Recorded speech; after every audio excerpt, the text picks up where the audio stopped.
Tervist, minu nimi on Hannes Hanso ja antud hetkel olen ametis Riigikogu riigikaitsekomisjoni esimehena, olen ka Riigikogu liige, veel üks aasta umbes minna selles valitud ametis. Varasemas elus olen tegelenud kõikvõimalike erinevate asjadega, poliitikas olen olnud Saaremaal, Kuressaare linnapea, olen olnud väliskomisjoni esimees, vahepeal ka kaitseminister ja siis praegu Riigikogus. Aga olen käinud üle 100 riigis, üle terve maailma, sõitnud jalgrattaga pool sellest läbi ja teinud igasuguseid selliseid teistmoodi asju ka. Täna, kui me seda klassitundi siin teeme, siis oleme me Toompeal ehk parlamendis ja riigikaitsekomisjonis, see on siis komisjon, mida ma juhin, see on Riigikogu üks suurimaid komisjone, siin on 12 liiget, esindatud on kõik 6 erinevat erakonda, mis meil Eestis praegu Riigikogus on, ja arutame siin ennekõike riigikaitsega seonduvaid asju. Ja kui ma varsti jõuan jutuga Venemaa ja Venemaa teemade juurde, siis peate mulle andeks andma, aga ilmselgelt ka ma näen neid teemasid vägagi läbi julgeoleku võtme ja ka läbi riigikaitse võtme. Aga kõigepealt tahaks õpilastele öelda ka, mis mul selja taga on. Et see riigikaitse Eesti mõttes ja julgeolek üldse on väga rahvusvaheline. Et üks asi on, mida me teeme siin Eesti riigis sees, ehitame üles oma riigikaitset ja kaitsejõude ja sõjalist riigikaitset, aga teine on rahvusvaheline koostöö. Ja see puudutab nii sõjaväge, puudutab kindlasti nii ministeeriume, kaitseministeeriumi kui ka parlamendi tööd. Et kui ma vaatan oma tööd ja oma töögraafikut, siis ma julgen öelda eelmisel aastal 30 visiiti Eestist välja, meie liitlaste juurde, meie partnerite juurde, kellega me teeme koostööd ja samamoodi sisse tulevad visiidid, et kõik meie koostööpartnerid, kes käivad siin Eestis külas. Ja need plakatid, seinaplaadid, mis siin taga ongi üks selline sümboolne selline kingitus, mida me alati vahetame, kui erinevatest organisatsioonidest tulevad siia inimesed või siis ka meie partnerid, kellega me siis rõõmsalt siin laua taga istume ja poliitilisi asju paika paneme ja otsustame. Aga nüüd Venemaa juurde. Et kõigepealt võib-olla see, et siis milline see Venemaa, ilmselgelt meie suurim naaberriik, et milline, ütleme selline Venemaa poliitiline maastik täna on ja millised on need suuremad ja tähtsamad sündmused, mis ees ootavad. Et Venemaal valiti Riigiduuma nüüd juba varsti 1,5 aastat tagasi ja järgmine poliitiline selline suursündmus on juba 10-11 päeva pärast. Täna on 7. märts, 18. märtsil on Venemaal presidendi valimised. Ja kahtlemata ülimalt oluline sündmus ükskõik mis riigi poliitikas. Aga kui me kasutame sõna valimised, siis tegelikult võib öelda, et me oleme natukene eksiteel mõnes mõttes. Et me juba täna teame, et presidendiks Venemaal valitakse Vladimir Putin tagasi sellesse ametisse. Venemaal on tegelikult juba tekkinud terve põlvkond inimesi, teie siin vaatajad olete ka noored inimesed, terve põlvkond inimesi, kes ei teagi üldse teist riigijuhti peale Putini. Et on olnud president, vahepeal peaminister, siis jälle president ja keegi ei kahtle ühesõnaga, et valitakse uuesti Putin sellesse riigipea ametisse tagasi. Et kandidaate on veel, aga selge on, et üks inimene Venemaa poliitikas absoluutselt domineerib ja see on Putin. Ja me peame siis juba täna võime, kui keegi soovib talle õnne soovida tagasivalimise puhul ja õnnitluskaardi ära kirjutada, siis tegelikult mingit üllatust selles osas ei ole. Et nominaalselt on küll Venemaal presidendikandidaate päris mitmeid, on ka mitmeid inimesi, vähemalt üks, Navalnõi, opositsiooniliider, keda ei ole lastud valimistel osalema kohtuotsusega ja leitud sellise vabandusega ühesõnaga, et tema ei rikuks president Putini valimispidu ära, et see on, ütleme, Vene poliitika selline päris selge omapära või iseärasus, et kui me räägime sellest riigist ja tema poliitilisest süsteemist, siis see on väga selgelt selline ühe isiku keskne ja üldse Venemaa ajalugu vaadates selline isikukeskne valimine või isikukeskne riigi juhtimine ongi olnud ju tegelikult ka domineeriv. Mis on poliitilises süsteemis veel erinevad, ongi selline presidendi võimutäius. Et Eestis on presidendil oma selge põhiseaduslik roll, aga igapäevaselt president riiki ei juhi, riiki juhib peaminister, juhivad ministrid ja kõrgem seadusandlik võim on siinsamas Riigikogus. Venemaal on president ja presidendi administratsioon, ütleme selles mõttes nagu A ja O. Mis on veel Venemaa poliitikas väga selgelt erinev, on see, et tegelikult on, ütleme siis selline väga vähe ülirikkaid inimesi, neid kutsutakse oligarhideks, ja siis on hästi palju vaesust ja selliseid inimesi, kes poliitikas ja poliitilises elus kaasa lüüa ei saa, kelle sõna tegelikult mitte midagi ei maksa. Et see on ka väga oluline vahe, et meie Eestis seda teed kindlasti läinud ei ole, et meil nagu see rahavõim ja võim poliitika üle on nii otseselt seotud nagu Venemaal. Ja kindlasti ka veel see, et Eestis igal 4 aasta tagant on valimised, sama tsükkel on Venemaal, aga Venemaal võidab ainult üks siis presidendi erakond, ühtne Venemaa, et Eestis võib minna nii, võib minna naa, ühel erakonnal läheb vahel paremini, vahel halvemini, ja mõnikord võidab üks, mõnikord teine, see ongi normaalne poliitiline protsess. See on suur vahe, et Venemaal nii ei ole. Mis on veel oluline, et kui Eestis on kohtud ja kohtusüsteem riigivõimust sõltumata. Mina Riigikogu liikmena või riigikaitsekomisjonina või peaminister või ükskõik mis ametis olev inimene ei saa öelda kohtule, milline otsus on õige, mida nad tegema peavad. Siis Venemaal on päris selge, et kohtusüsteemi üle on poliitiline kontroll ja see võimaldab ka poliitilisi oponente siis praegusel Venemaa võimuladvikul vastavalt vajadusele kõrvaldada. Ja nii on ka see praegu juhtunud, et üks opositsioonijuhtidest, Navalnõi näiteks, ei saagi tegelikult üldse kandideerida. Ja ma arvan, mis on veel oluline, kui me vaatame sellist suurt erinevust Venemaa ja läänemaailma vahel ja ka kindlasti Eesti vahel, on see, et Venemaa on üdini korrumpeerunud riik. Ehk siis ametnikud kasutavad oma voli ja võimu ikka isikliku kasu ja raha teenimiseks ja see on selline püramiid, mis läheb riigi täiesti tipptasandile välja ja arvatakse, et president Putin riigipeana on tegelikult maailma, kui mitte kõige rikkam, siis üks rikkamatest inimestest, et ühesõnaga kogu see riigi, see korrumpeerunud süsteem tegelikult viib välja siis sinna võimuladviku hierarhia tippu, kus siis võimul olijad on ka ühtlasi kõige rikkamad inimesed terves riigis. Mis on veel võib-olla Venemaa puhul väga oluline ja Venemaa käitumise analüüsimiseks oluline mõiste, on see, et Venemaa soovib domineerida maailmapoliitikas. Ta soovib olla võrdne partner, nii-öelda siis juhtiv riik Ameerika Ühendriikidega ja see Venemaa sellist käitumist, Venemaa poliitika käitumist seletab väga paljuski, et Nõukogude Liit, kui ta lagunes, selle tagajärjel ka Eesti taasiseseisvus, et seda nähakse Venemaal just võimu juures olevate inimeste poolt suure katastroofina.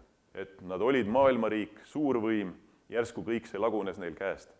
Ja nad tahavad seda olukorda, kus Venemaa on taaskord selline maailmas domineeriv riik, taastada. Ja Venemaa käitumist väga paljuski see seletab. Ja ka käesolevaid pingeid, mida me näeme lääneriikide vahel, Euroopa riikide vahel, Ameerika Ühendriikide ja Venemaa vahel, seletab see päris hästi. Et Venemaa tunnetab, et lääneriigid, kaasa arvatud Eesti, kõik üritavad kuidagi sisse piirata Venemaad, ohustada Venemaad, et ta saaks seda rolli kuidagi maailmapoliitikas taastada. See ei ole muidugi õige, aga kui me vaatame poliitilist legitiimsust, Venemaa majandusel ei lähe hästi, demokraatlikke vabadusi on Venemaal väga vähe, meediavabadused, meedia on hästi rangelt riigi kontrolli all, et milline siis see režiimi legitiimsus on. See põhinebki sellel ideel, et taastada Venemaa kui suurriigi roll maailmas ja välisvaenlasel, et kogu aeg see riik, juhtkond, suur juht ja õpetaja Putin peab kaitsma ja kaitseb riiki välisvaenlase eest. Ja on mingisugune hämmastav loogika minu jaoks Kremlis, et Venemaa kuidagi tunnetab, et neil on õigus otsustada teiste riikide, naaberriikide ennekõike, ka poliitiliste valikute või tuleviku stsenaariumite üle.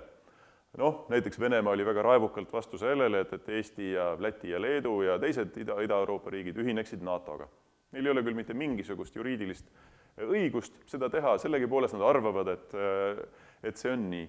Ja kui me näeme täna nagu suurt juba 4 aastat kestvat sõda Ukraina ja Venemaa vahel, siis selle põhjus on ju see väga selge, et Venemaa soovis agressiooniga Krimmis ja Ida-Ukrainas takistada Ukraina läänesuunalist integratsiooni, ehk siis Ukraina lähedasemaid suhteid Euroopa Liiduga ja NATO-ga. Täpselt sama toimus ka 2008. aastal Gruusias. Et Venemaa tunnetas, et Gruusia hakkab liigselt nende meelest siis lähenema NATO-le, Euroopa struktuuridele ja nad arvasid, et siis sellise osalise agressiooniga, kus nad võtavad osad suveräänse riigi territooriumitest sõjaliselt siis enda kontrolli alla, et sellega suudetakse neid protsesse takistada. Ja siis tulebki see küsimus, et miks, kas Venemaa on ohtlik või ei ole ohtlik.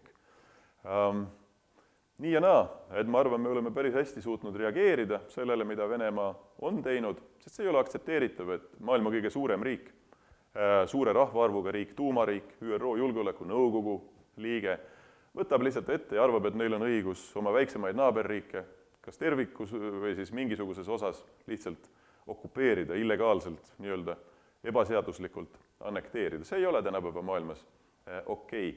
Et selles mõttes ka meie oleme ju Venemaa naabrid, et loomulikult me peame andma endast kõik, et seesama stsenaarium siin meie riigis ja ka meie liitlaste juures ei korduks. Ja seetõttu olemegi võtnud ka päris sellised, ja suhted on jahedad, et kui me räägime Euroopa Liidu suhetest Venemaaga, räägime Eesti suhetest Venemaaga, siis täiesti mõistetavalt. Selliseid samme, mida Venemaa on ette võtnud, me ei saa ignoreerida, me peame siin väga väärtuspõhiselt lähenema nendele küsimustele. Seetõttu on Venemaa suhtes kehtestatud päris karmid majandussanktsioonid, et nad saaksid aru, et see ei ole okei oma naabreid okupeerida, vetostada nende demokraatlikke tulevikuvalikuid. Et need suhted on võrdlemisi jahedad ja tulles tagasi selle toa juurde siin, kus on kõik kirjas meie liitlased ja sõbrad seina peal siin minu selja taga, kes meil käivad, kellega me asju arutame, kellega me koos töötame, pole parata. Venemaad siin minu selja taga ühegi plakati peal ei ole ja põhjus on väga lihtne, et me oleme NATO riigina peatanud igasuguse sõjalise koostöö Venemaaga, alates sellest, kui Krimm 2014. aastal illegaalselt okupeeriti. Sõda Ukrainas on maksnud üle 10 000 inimese elu, selge, et see on Venemaa sõda Ukraina demokraatliku ja sellise üha läänemeelsema riigi vastu, et seetõttu meil sellist koostööd ei ole. Ja ka majandusvaldkonnas kindlasti oleme päris kõvasti saanud kannatada koostöö osas, ka Eesti ettevõtted, kes varem eksportisid Venemaale, seda praegu enam ei tee, nad on pidanud leidma endale uued turud, kus oma tooteid realiseerida. Et selles mõttes suhted, mis midagi ilustada ei saa, on jahedad. Ja ka Eesti-poolsed püüdlused korraldada ära piirileping Venemaaga, siin parlament on selle esimese lugemise lõpetanud, ratifitseerinud, Venemaa ei ole samaga kahjuks vastanud, et meil ei ole ka piirilepingut Venemaaga antud ajahetkel ja ka sellist valitsuste vahelist koostööd, mõnedes küsimustes sellisel madalamal tasemel on, aga kõrgemal tasemel kindlasti ei saa öelda, et suhted oleks kuidagi soojad. Olles nüüd seda öelnud, siis võib jääda selline negatiivne mulje. Aga kultuurisuhted Venemaaga on täiesti aktiivsed, intensiivsed, meile kõigile meeldib vene kirjandus ja vene kunst ja vene teater ja kõik see, et sellistel inimeselt inimesele suhetes, ma arvan, on suhted täiesti okeid. Ja kui vaadata kas või siin uue aasta ümbrust, vaadata praegust, näiteks homme on naistepäev, Venemaal suur riigipüha, ka siin samas Toompeal, Lossi platsil, terves vanalinnas ja ma olen ise Saaremaalt pärit, Saaremaal näed kümneid ja kümneid vene numbritega autosid, inimesed käivad puhkustel, turistid tulevad siia, et on mingi teine dimensioon, kus ma ei näeks, et riikidevahelised suhted on nii halvad või drastilised, et selles mõttes, kui Venemaa ühel hetkel otsustab oma käitumist muuta, rahvusvahelist õigust rahvusvahelise õiguse järgi hakkab käituma, loobub oma illegaalsest tegevusest Ida-Ukrainas, Krimmis, et siis ma arvan, on ka alust suhete parandamiseks Venemaaga. Aga nüüd, kui me räägime julgeolekust, Venemaa Lääne sõjaväeringkond, mis on täpselt siin meie Eesti piiride taga, siis umbes 130–140 000 kõige paremini varustatud, väljaõpetatud Vene siis sõjaväelast.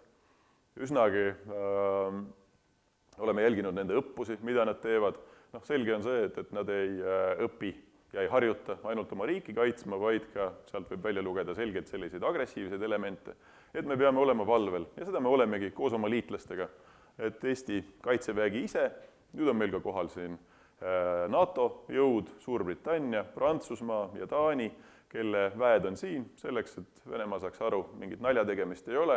Eesti kindlasti ei ole järgmine riik, keda nad peaksid asuma kas osaliselt või terviklikult okupeerima. Et kõigele sellele, mis toimub Venemaal, me peame ka suutma reageerida. Aga nüüd ma oma monoloogi lõpetan ja võtan küsimusi. Nii, miks Putin soovib oma võimupositsiooni säilitada? Mulle meenub üks vestlus, ma olen Hiinas 5 aastat elanud ja Hiinas on üks hea vanasõna selle kohta, ma arvan, mis päris hästi käib ka Putini kohta. Et kergem on tiigri selga ronida, kui sealt pärast maha ronida. Ehk siis Putin on Venemaal üles ehitanud sellise süsteemi, et ja korrumpeerunud süsteemi, iseennast rikastava süsteemi, et kõik selle erinevad lülid, et kui juht kaob, siis laguneb terve see süsteem ka koost. Ja nagu me oleme näinud väga paljudes riikides, kus on selline autoritaarne, mittevaba võimusüsteem, et ma ütlesin ennem ka, et see on väga isikukeskne, et siis kogu see süsteem, kõik see sõltuvusahel laguneb korraga koost ja on päris selge, et väga paljud inimesed antaks kohtu alla, väga paljud inimesed mõistetaks väga paljudes kuritegudes süüdi, et ta tegelikult ei saa võimult enam selles mõttes nagu aus mees lihtsalt lahkuda, pensionile minna, sest et see poolkriminaalne süsteem, mis on üles ehitatud, vajab kogu aeg sellist toitmist ja see nii-öelda siis Venemaal FSB, 3-tähelised, et need tuhanded inimesed, kes on tulnud nagu luure süsteemist, kust ka Putin ise pärit on, eks, kõik nagu toetavad selle võimu jätkamisel teineteist ja ma arvan, et Putin lihtsalt ei saa selles mõttes võimust loobuda, et see ei lähe selle Vene riigi poliitilise üldise loogikaga lihtsalt paraku kokku. Et Eestis on see täiesti okei, et vahetub peaminister ja vahetub president ja nii edasi, see on regulaarne, normaalne protsess. On riike, kus see nii ei ole. Väga paljudes Lähis-Idas riikides on sama, Aafrikas on väga paljudes riikides sama. Kui korra oled võimul, siis sa sealt ise vabatahtlikult enam ei loobu. Ja paraku näeme me sellist lähenemist ka oma naabri juures. Miks venelased soovivad Putinit tagasi valida, kui rahvas elab halvasti? Väga hea küsimus ja palju on vaesust. Nii ongi. Ma arvan, ma ka oma sissejuhatuses viitasin sellele, et Putin on loonud endast sellise kuvandi, et tema on ainult see inimene, ainuke inimene, kes suudab vene rahvast kaitsta kõikide välisvaenlaste eest. Tema on see, kes suudab Venemaale tagasi anda selle rahvusvahelise sellise suurriigi staatuse, mis on neilt nii-öelda ebaõiglaselt ära võetud, mingi lääne konspiratsiooniga, mis muidugi päriselt nii ei ole, et need on need teemad, mis aitavad inimesi mobiliseerida, apelleerimine suurele võimsale, kui me vaatasime ka siin hiljutist Putini kõnet, sõjalisele jõule ja kõigele sellele, siis ja Venemaa käitumisele Süürias ja nii edasi, et see riik tahab ennast nagu kehtestada jõuga ja vene rahvas on nõus paraku olnud loobuma oma paljudest. Ütleme nii, et vorsti ja leiba on külmutuskapis ja leivakapis vähem, aga nad ohverdavad oma siis sellised majandusliku heaolu väga sagedasti selle nimel, et tunda ennast sellise rahvusvahelise suurvõimuna, et see on riigiti selline mentaalsus on väga erinev, aga Venemaa puhul on see täiesti selgesti nähtav. Nii, millised majandussanktsioonid on Venemaale kehtestatud? Sanktsioonide hulk on päris suur. See puudutab kõikvõimalikke erinevaid tarbekaupu, toidukaupu, aga ennekõike puudutab see raha liikumist ja finantseerimist.